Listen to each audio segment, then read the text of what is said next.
அனைவருக்கும் வணக்கம். சக்தியும் நானும்.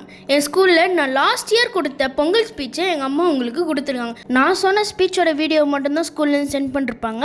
அதனால எங்களோட ஃப்ரெண்ட்ஸோட வீடியோலாம் இருக்காது. அதனால எங்கள் அம்மா இதில் கொடுத்துருக்க மாட்டாங்க. ஸோ வீடியோக்குள்ளே போகலாம். மறக்காமல் லைக், ஷேர், கமெண்ட், சப்ஸ்கிரைப் பண்ணுறேங்க. டாட்டா. கூற வந்துள்ளேன். தை மகளே வருக, எங்கள் குலம் விளங்க மண் சிறக்க வருக.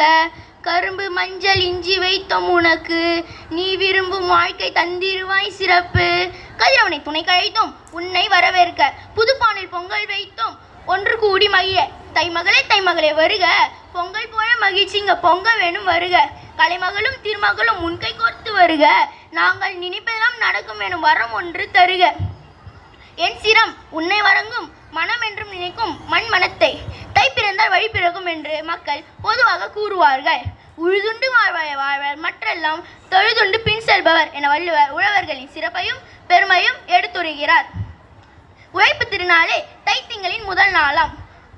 பெரும்பொங்கல் என்று அழைக்கப்படும் இந்நாளில் சிறியவர் முதல் பெரியவர் வரை காலையில் நீராடி புத்தாடை அணிந்து பொங்கல் வைத்து மகிழ்வதோடு உழவர்களின் உன்னத நாயகனான சூரிய பகவானை வணங்கும் வகையில் படையலில் தேங்காய், வெற்றிலைப்பாக்கு மற்றும் முக்கணிகளோடு கரும்பு, மஞ்சள், இஞ்சி, அருங்கம்பூல், பூசணிக்காய் வைத்து புதுப்பானையில் புத்தரிசி இட்டு பொங்கல் வைத்து பொங்கலோ பொங்கல் என முழங்கி இத்திருவிழாவை கொண்டாடுகிறார்கள்.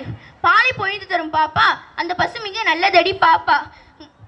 நெல்லு வயலில் உழுது வரும் மாடு, அண்டி பிழைக்கும் நம்மை ஆடு, இவை ஆதரிக்க வேண்டுமடி பாப்பா என்ற பாரதியின் வரிகளில் எவ்வளவு நன்றி உணர்ச்சி இருக்கிறதோ அதுபோல உழவருக்கும் உற்ற துணையாக விளங்கும் மாடுகளுக்கு சிறப்பு செய்யும் வகையில் மாட்டுப் பொங்கல் கொண்டாடப்படுகிறது.